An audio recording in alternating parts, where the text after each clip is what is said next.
இது வெயில் காலமா இல்லை காத்தடி காலமானே தெரில, அந்தளவுக்கு வெயில் பயங்கரமாக இருக்குது. 2 நாள் கழிச்சு ஏதோ இன்றைக்கி தான் வெயில் கொஞ்சம் கம்மியாக அடிக்கிற மாதிரி ஒரு ஃபீலிங். முதல்ல வெளியில் உள்ள வேலையை முடிச்சிட்டோன்னா அப்புறம் வீட்டு வேலையை பொறுமையாக செஞ்சுக்கலாம். அதுவும் இல்லாமல் ஆடி 18 வேறு வந்துருச்சு, எப்படினாலும் க்ளீன் பண்ணி தான் ஆகணும். அதனால சரி கொஞ்சம் கொஞ்சமாக இன்னிலேருந்தே செஞ்சிடலாம் அப்படின்னு சொல்லிட்டு வேலையை அந்த வெளியில் இந்த களைச்செடிங்களெல்லாம் பிடுங்குற வேலையெல்லாம் பார்த்தாச்சு. அதெல்லாம் கொத்தி விட்டுட்டு ஓரளவுக்கு சுத்தம் பண்ணி வச்சிட்டோன்னா நாளைக்கு சாணி போட்டுக்கலாம் அப்படின்றதா பிளான். ஏன்னா ஒரே முட்டை செய்ய முடியாது.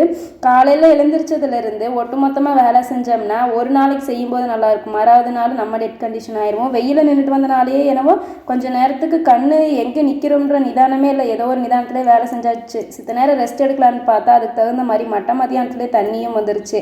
சரி தண்ணி வருதே நல்ல வேலையை முடிச்சுட்டு சீக்கிரம் படுத்துடலாம் அப்படின்னு பார்த்தோம்னா அதுக்கு தகுந்த மாதிரி மோட்டர் ரிப்பேர் பார்த்து முடிக்கிறக்கே சாயந்தரம் ஆகி போச்சு. சரி இதுக்கப்புறம் எங்கே போய் ரெஸ்ட் எடுக்கிறது, இன்னி உட்காந்து படிக்க வேண்டியதான். அப்படி டியூஷனையும் கண்டினியூ பண்ணிடுவோன்னு சொல்லிட்டு நான் படிக்க உட்காந்துட்டு டைமும் ஆயிடுச்சு.